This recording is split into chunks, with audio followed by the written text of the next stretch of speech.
Hi and welcome to the Yarny Tales. My name is Bia from NIMBLE.HANDMADE and I'm coming to you from Belgium, a small country in the heart of Europe. In this episode, I would like to talk about everything I have on my needles. I don't have a finished object and it is all knitting today. I do some crochet, but I don't have a current project on that. If this sounds like your cup of tea, please grab a drink, a project, and let me tell you a yarny tale.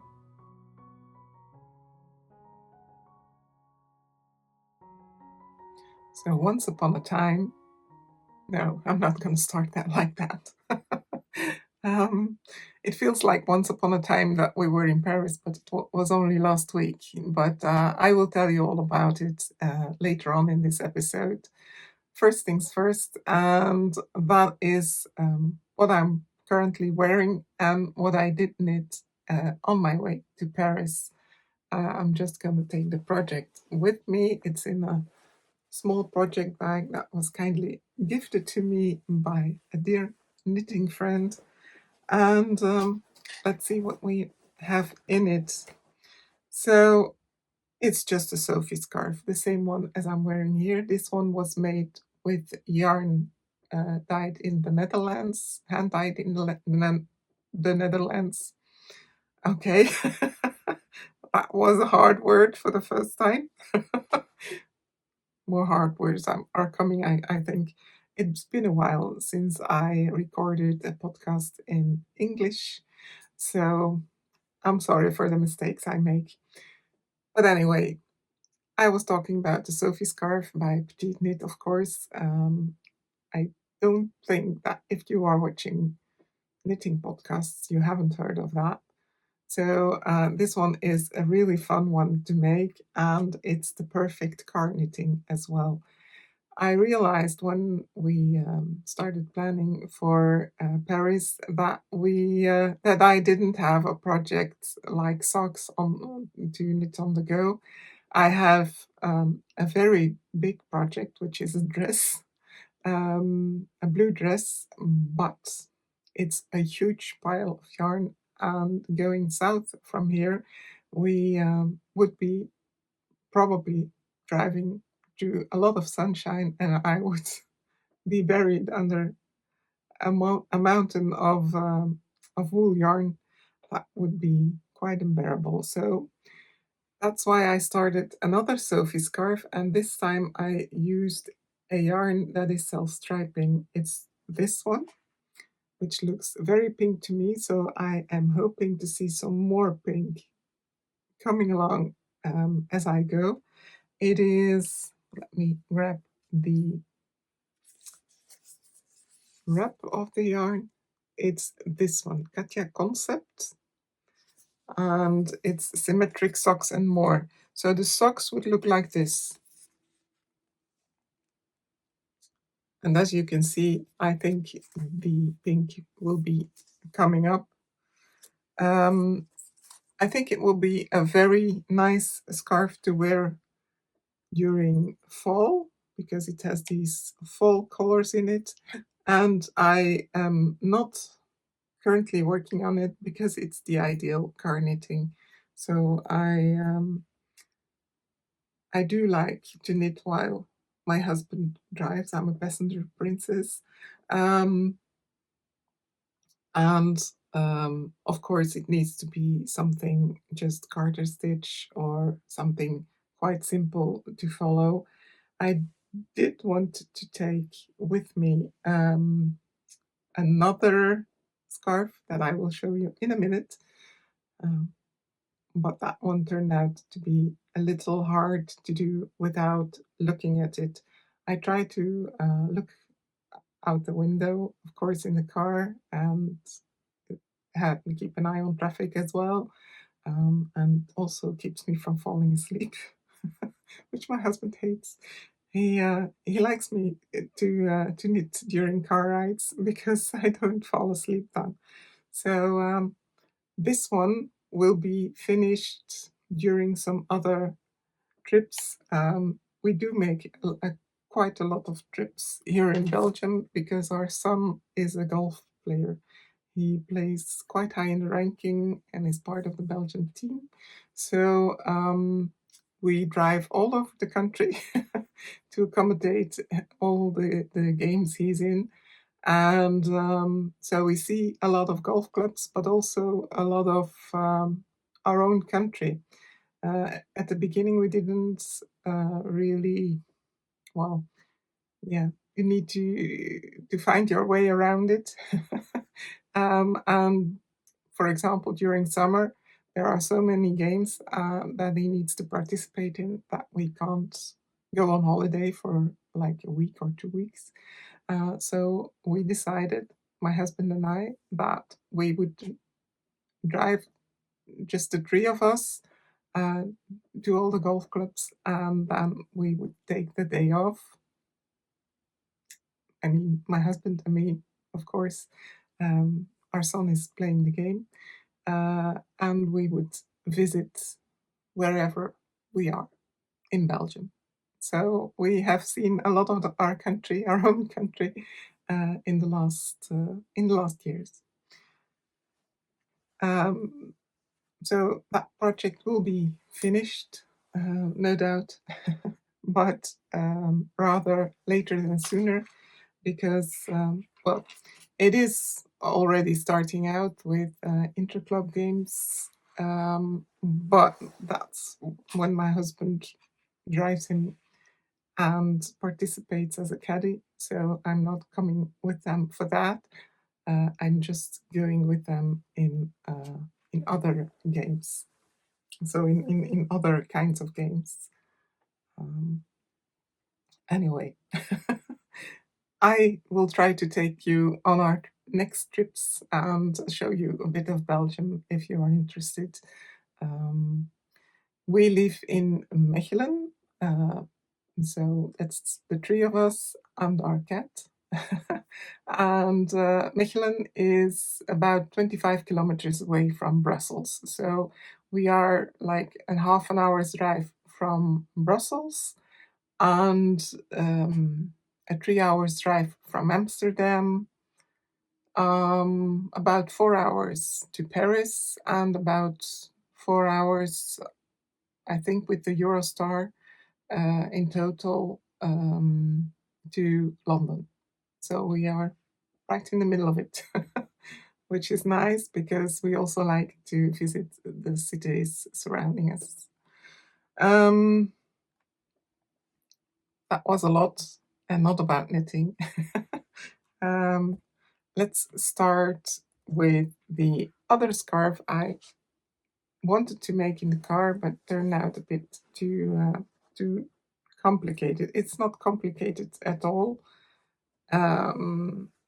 when you look at stitch pattern, but you need to look at your knitting to know what you're doing more than when you knit Sophie's scarf. This one, and it's also in a lovely project bag, it's a birthday gift.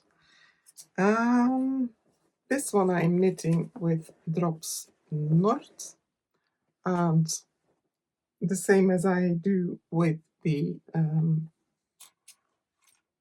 Sophie scarf, I knit it with a needles number 3, or that's what we call number 3, which is 3mm needles, and this is the result. It's the Bescarfed scarf, and it's a free English pattern on Ravelry by Marina, Morozova. I hope that I pronounced that right. But basically, it is like a Sophie scarf. I hope you can see it well, but with coffee bean stitch. Here we come to the end. So the principle is the same. The increases are a bit more rapid. So the pointed part here is smaller than with the Sophie scarf, and then the middle, which is a straight part, is longer. Now, as well for the Sophie scarf, as for this one, I'm using, or well, I am knitting the same length as I did for the Glow Hair Frost scarf by Stephen West. um, because I like the length of that.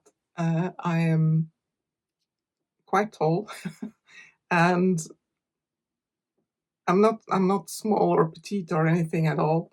So that's why my shawls are a little bit bigger. I knit them to 140 centimeters, and then I can tie them like this. So this one as well, so this is 70 centimeters length, and I will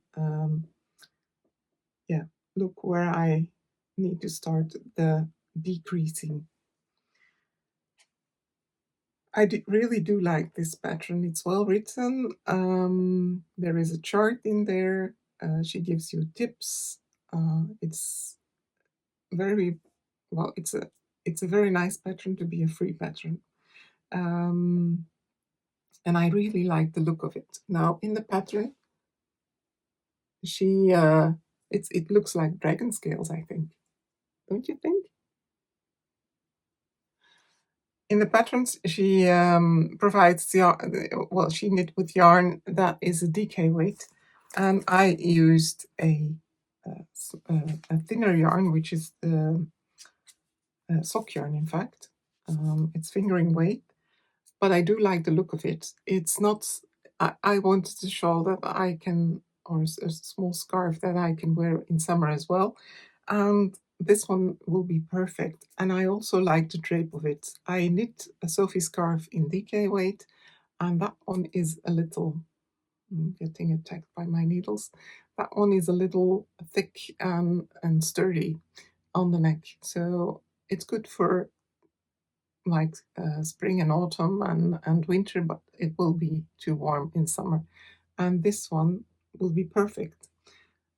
I knit till I had, let me count, 9 coffee bean stitches. So you can, this is the back. So you can choose how many you like. And in the main pattern for the small scarf, she uses only 5 with the DK weight. But, well, as I have a lot of scarves already, I do have a Dutch podcast as well, a Flemish one, in fact, because here in Belgium we speak Flemish, French, and German, mainly Flemish and French, and I am living in the Flemish speaking part. So I have a Dutch podcast. You can watch it as well with subtitles, and it's called Breibubbles by Nimble Handmade. So Breibubble is, well, something in the lines of a Yarny tale. So if you like, you can watch that as well. I will do a Flemish episode one week, and then the other week I will do an English episode. So if that sounds like your cup of tea, please subscribe to both channels. Warm invitation to participate as well. Leave me a comment or give me a thumbs up or even a hype. I haven't had a hype. I'm wondering what we'll do. So if anything, please do that if you appreciate this episode. This was the Bescarfed scarf. As I was saying, I don't have a sock project, which is one of my favorites to knit in the car. So I started a new one. And I was inspired by a seasonal sock along organized by Ineke from Knit. Now, that's a Dutch podcast, and she lives in Holland, um, the Netherlands. And she organizes a new KAL every season with socks of her choice. So this one is also free, not a pre-pattern, a free pattern. Sorry, a free pattern by Laura Moorats. She created the color palette socks, and I used this yarn. I'm just gonna try to get it out of this bag. I'm sorry for the noise.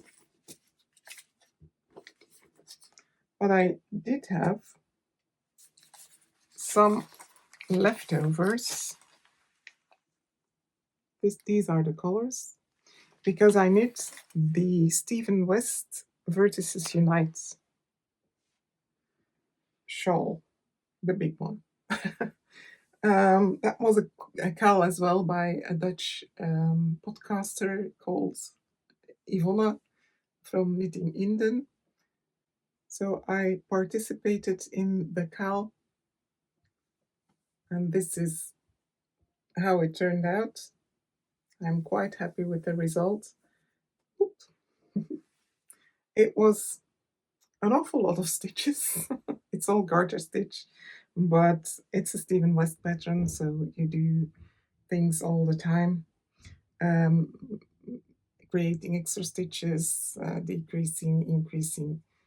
A lot of is going on, but the main part is garter stitch. And I did knit that as in drops Noord as well. It's one of my favorite sock yarns, I must admit, because it's quite soft. It has some, I think it's got some alpaca in it. Where is it? Yeah, it is 25% wool, 30% polyamide, and 45% alpaca, which makes it very soft. And well, it's alpaca, but it still has bounce to it. So I really like this yarn. It's very inexpensive over here in Europe as well. Of course, we're not that far away from the Scandinavian countries, so the wool from the north is not as expensive to us as if you were living in other continents. But anyway, I'm not, in fact, you might think otherwise, but I'm not a Stephen West fan. I don't like knitting all the intricate geometrical figures. I did like it in this one because I was inspired by the colors used by Yvonne, but at first I didn't like it. So it all comes down to the use of colors. And I also heard that people were inspired by my color choice for this one. So yeah, just to say, you won't be seeing a lot of Stephen West patterns in this podcast in the future, probably, because I'm not really in love with them. I just mentioned two of them, which are a bit out of the box for him. But anyway, I'm starting some socks with the leftovers, and this is what it looks like. I already cast on the second sock as well. I do have a second sock syndrome, so never mind. But it's a really fun pattern. So at first you start knitting twisted rib.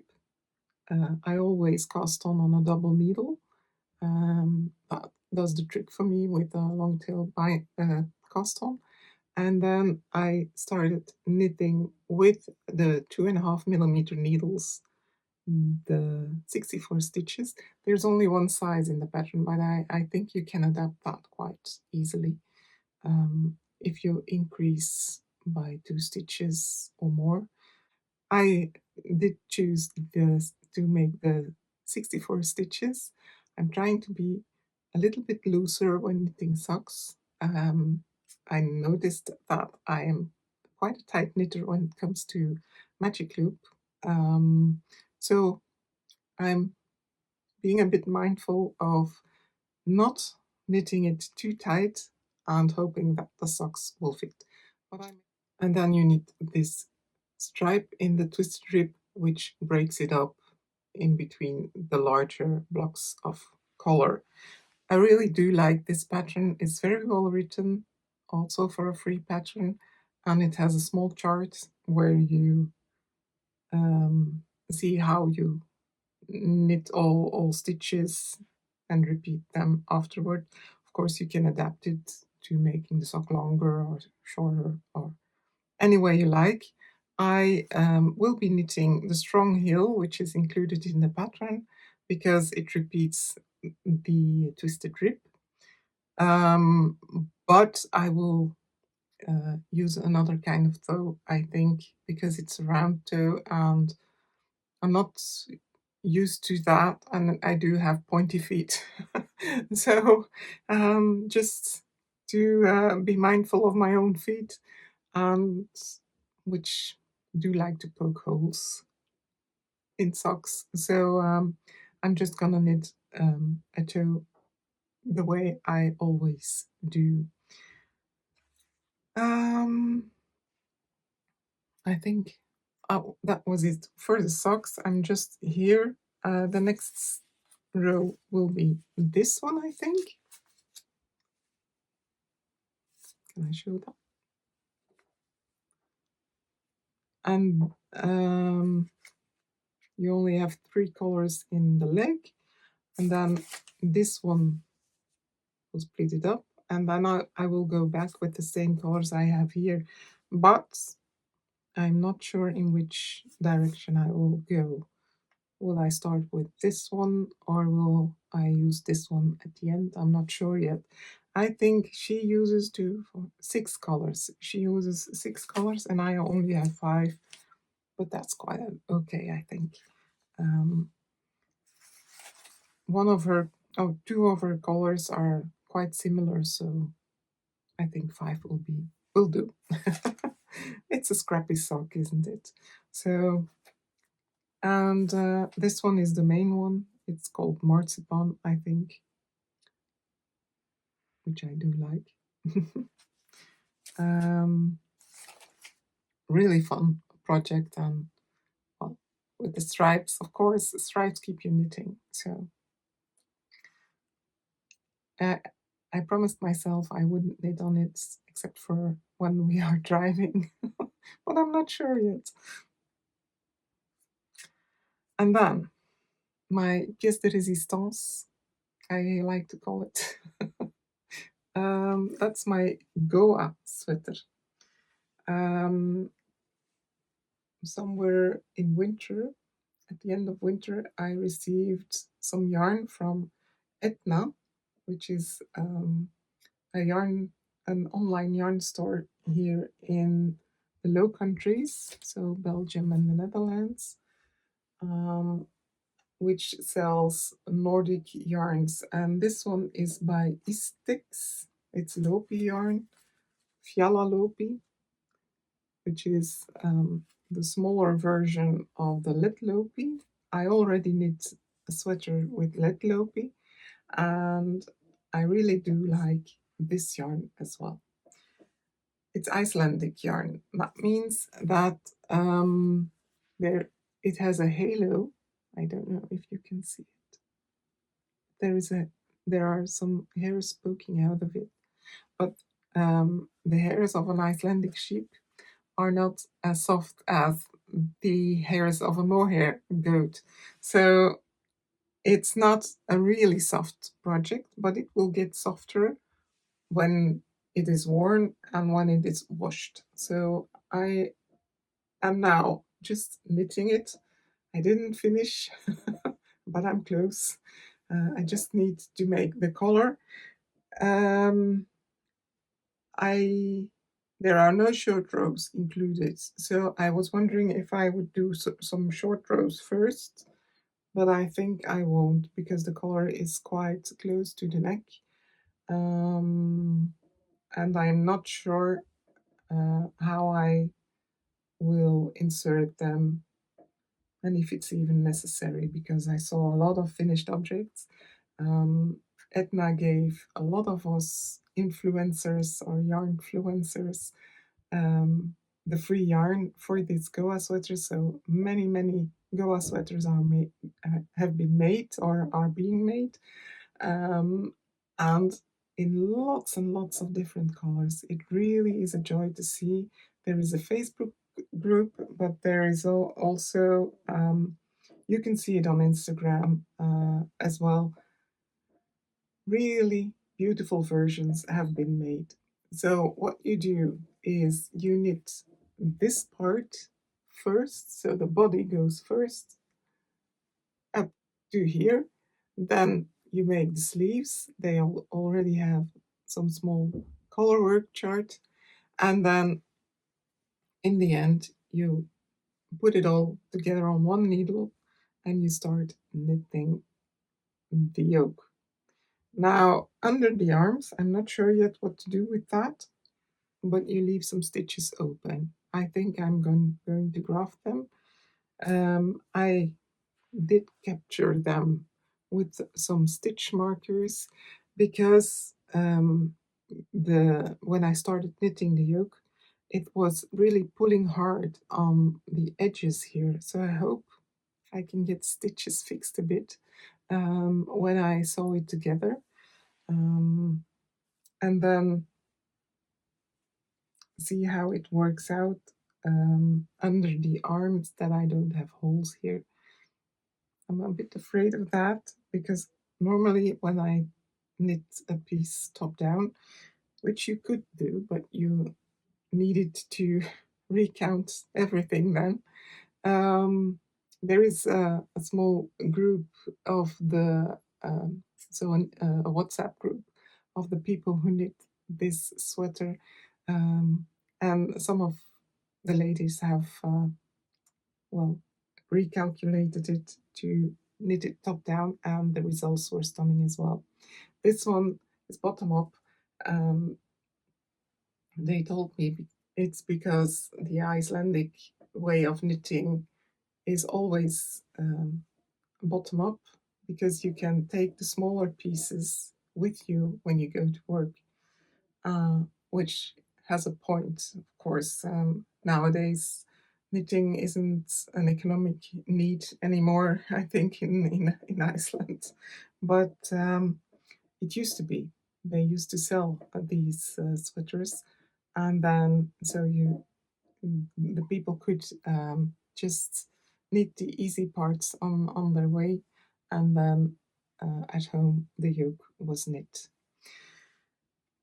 Anyway, I did this on a 3.5mm needle because the yarn is quite thin. It's like a sports weight. And I used size L because my gauge was a little bit bigger. So normally I would make an XL, but I made an L, and I tried to yeah, to measure it on a sweater I already have, a yoke sweater, one I knit top down, um, because you cannot try and fit it. I could try to fit it now, but well, there's not really a point, I think, because anyway, the thing is already almost finished. I'm going to try it on as soon as I have finished it. I could, how well, lengthening the sleeves will be a bit of a job. I think it would take me. Then I would have to cut here and then add a piece. But lengthening the body would be something I could do if necessary. But I went for the look they gave in the pattern. I hope it will be a similar fit for me. But I will keep you updated on that, of course. And that's about it for my knitting. I do some crochet, but at the moment I don't have a project. I have made a blanket, and I still need to attach the squares to one another. It's a knit blanket, but I'm going to crochet the borders, or the seams, in fact, because I don't like seaming. um, and I need to do that first. I told myself to do that first before I start a new crochet project. So anyway, that would be something for the future. For now, I still have our little trip to Paris. It was just 2 days, and our son is now 14 years old. So he wanted to see some of the main tourist attractions in Paris. So that's what we did. And well, we were quite tired in the evening, I must admit. It involved lots and lots of walking, lots and lots of stairs. So we drove to Paris on a weekday, and of course the périphérique, which is like the circle around Paris, the main road around Paris, was blocked with traffic, and my husband had the wild idea to get off it, and we ended up in Saint Denis. Uh, it was a horror. There are all the streets are very narrow, and people parking everywhere, people driving everywhere, not taking into account any of the of the other traffic. So it was quite horrible. But in the end, we arrived. We stayed in a hotel near to the Eiffel Tower. And the first day we went to, so the first afternoon, in fact, we went to see the Champs-Élysées, Arc de Triomphe. We also wanted to see the Rue de Faubourg Saint-Honoré, but we couldn't access it because, well, it has the presidential palace in it, and well, President Macron was having a visit from the president of Indonesia, and well, we were not invited, of course. So we did find our way around it, and then in the end, we ended up at Lafayette. Lafayette is a beautiful and big store in Paris, and it has a roof terrace that you can access for free. And so, if you're in the neighborhood, that's really something you have to see. The view is magnificent. In winter, not last year, I think, but the year before, we also visited it when the sun was going down, and you had this lovely sunset and the city that was lighting up. It was marvelous. So, if you have a chance to go to Lafayette, don't forget to take a look at the roof terrace. Then in the evening, my husband and my son still had the courage to go to the Eiffel Tower. It has a show every hour, 10 minutes, the first 10 minutes of every hour. It has some flickering lights all over it, which is a show they would wanted to see. I already saw it, and I am not a fan of flickering lights because I do have chronic migraines. It triggers migraines, so I didn't go with them, but they enjoyed it. And then the next day, we plucked up our courage. We were already having sore feet from our first walk, but we went to Montmartre to see Le Sacré-Cœur.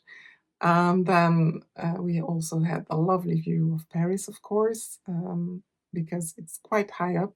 I did use the cable lift to go there.